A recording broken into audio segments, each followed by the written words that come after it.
এবার আবার tomato sauce দিয়ে দিচ্ছি। দেখুন এইভাবে টমেটো সস দিই, তোমরা চাইলে চিলি সসও দিতে পারো, যারা ঝাল খেতে চাও চিলি সসও এর সাথে চলে।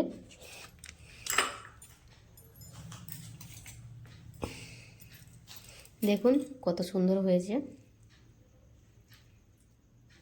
এইভাবে পাস্তা রেডি করতে কী কী লাগে সম্পূর্ণ ভিডিওটা তোমাদেরকে দেখাবো, দেখতে থাকো। দেখতে কত সুন্দর হয়েছে, জাস্ট শুধু দেখুন, খেতে কত টেস্ট হবে।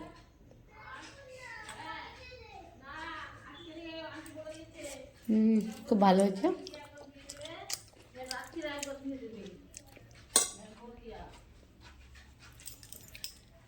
প্রথমে কড়াইতে জল দিয়ে দেবো,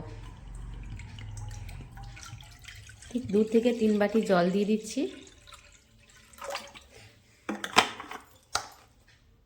জলটা যখন উষ্ণ গরম হয়ে যাবে, এরকম 1/2 চামচ লবণ দিয়ে দেবো।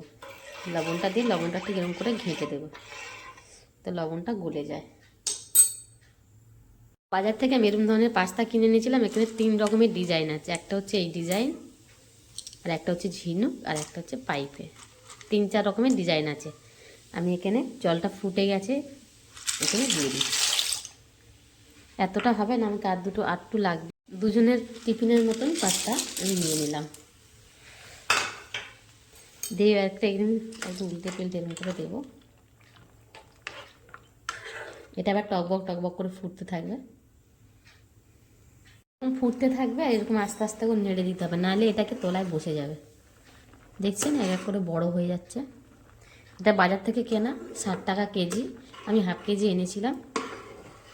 আপনারা চাইলেন প্যাকেটেরও কিনতে পারেন, অসুবিধা নেই। কিন্তু এই যে একটা দারুণ একটা পাস্তা, এ একটা মানে সবজি দিয়ে পাস্তা, অনেকে পাস্তা দুধ দিয়েও করে খেয়ে দেখেছো। আজকে আমি সবজি দিয়ে পাস্তা করে তোমাদেরকে দেখাবো।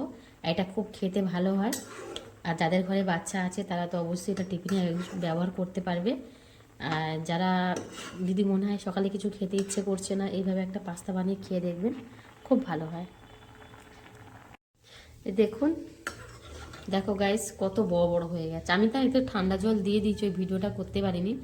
যখন দেখবে একটু বাস বড় বড় হয়ে যাবে, এটা ঠান্ডা জল দিয়ে দেবে। ঠান্ডা জল দিলে কি হয়, এটা জড়িয়ে যায় না, মানে তুমি যখন খাবারটা বানাবে তখন একটুও জড়াবে না। যাই হোক, এটা আমার হয়ে গেছে। সাইজটা দেখো কত বড় বড় হয়ে গেছে। এবার আমি এটাকে ছেঁকে ফেলবো চুবড়ির সাহায্যে। এইভাবে আমি এভাবে ছেঁকে নিচ্ছি।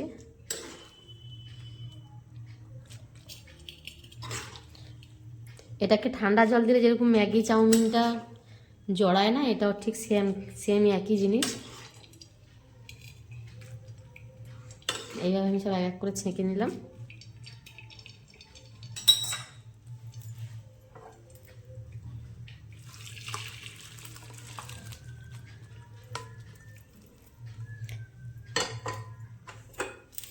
দেখো ছাঁকা হয়ে গেছে। এবারে কি আমি এতে একটু ঠান্ডা জল দেব।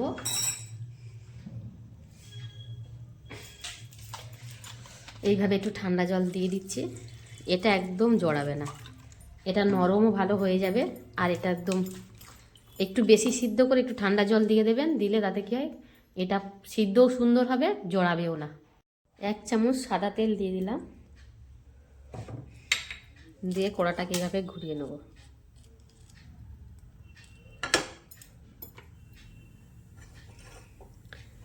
তেলটা গরম হয়ে গেছে, এখানে যে 2টো ডিম আমি দিয়ে দিচ্ছি।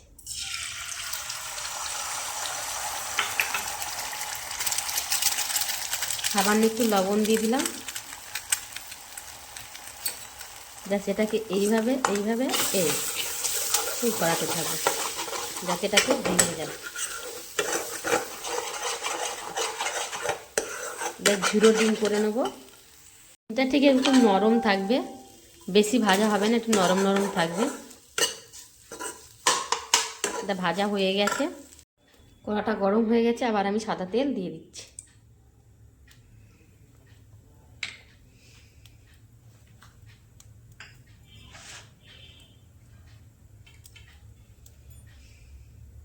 তেলটা গরম হয়ে গেছে। 2টো কাঁচা লঙ্কা এবং শুকনো লঙ্কা আমি দিয়ে দিলাম, কেননা কাঁচা লঙ্কাটা ছিল না। তোমরা পারলে কাঁচা লঙ্কা দিতে পারো, কোনো অসুবিধা নেই। এবার এইভাবে কেটে রাখা পেঁয়াজগুলো দিয়ে দিচ্ছি।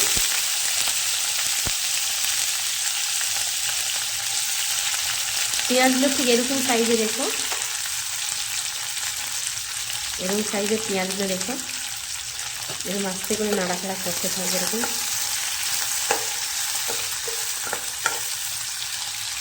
জিনিস খেয়াল করবে যেন গ্যাসের আঁচটা আস্তে দেওয়া থাকে।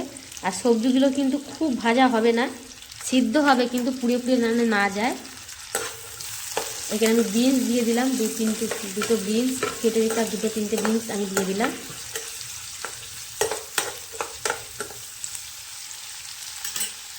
অ্যাড করব এটা হচ্ছে পেঁয়াজ পাতা, পেঁয়াজের সাথে যে পাতাগুলো থাকে সেই পেঁয়াজ পাতা এখানে আমি দিয়ে দিলাম।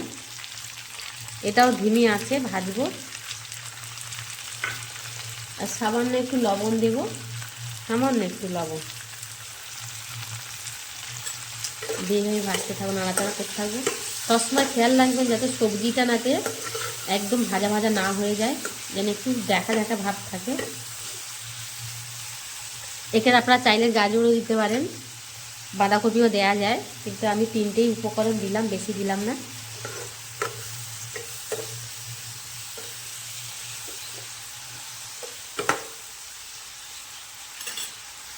ছোট সাইজের টমেটো কেটেছিলাম, এটাও আমি এখানে দিয়ে দিলাম।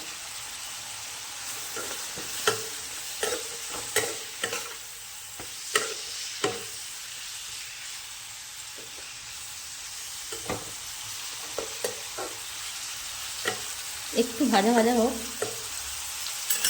একটু গ্যাসটা জোরে দিয়ে দিলাম। এবার আমি এখানে সিদ্ধ করে রাখা পাস্তাগুলো দিয়ে দেবো। দেখো পাস্তাগুলো তুমি ছেড়ে গেছে, একটুও জড়ায়নি, সব এক এক করে আমি দিয়ে দেবো।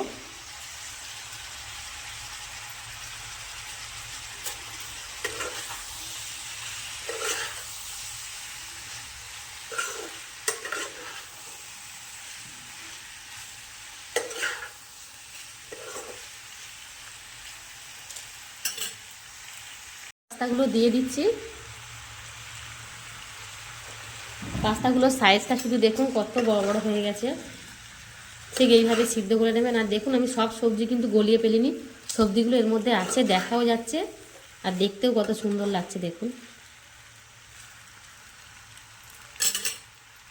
এখানে আমি একটু লবণ দিচ্ছি, কারণ লবণ দিয়ে সিদ্ধ করা ছিল, লবণটা হয়নি, আর একটু লবণ দিয়ে দিলাম।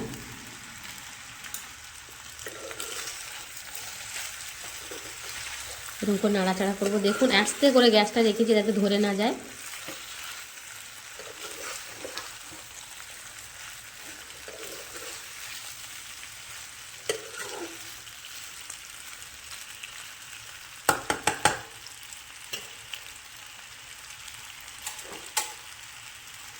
যে রাখা ডিমগুলো এর মধ্যে অ্যাড করবো।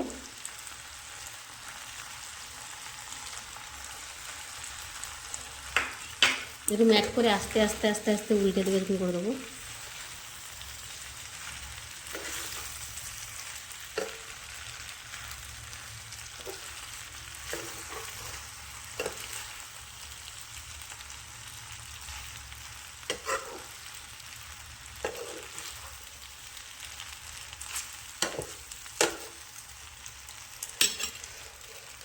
বাদ বাকি ডিমটা দিয়ে দিচ্ছি।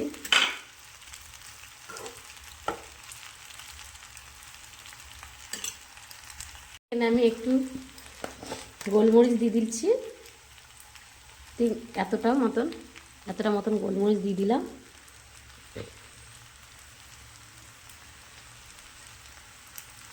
একটু গোলমরিচ দিয়ে দিলাম।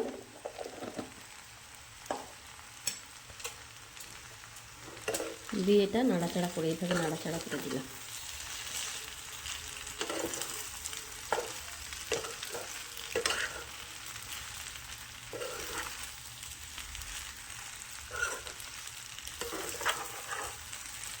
হয়ে গেল পাস্তা রেডি।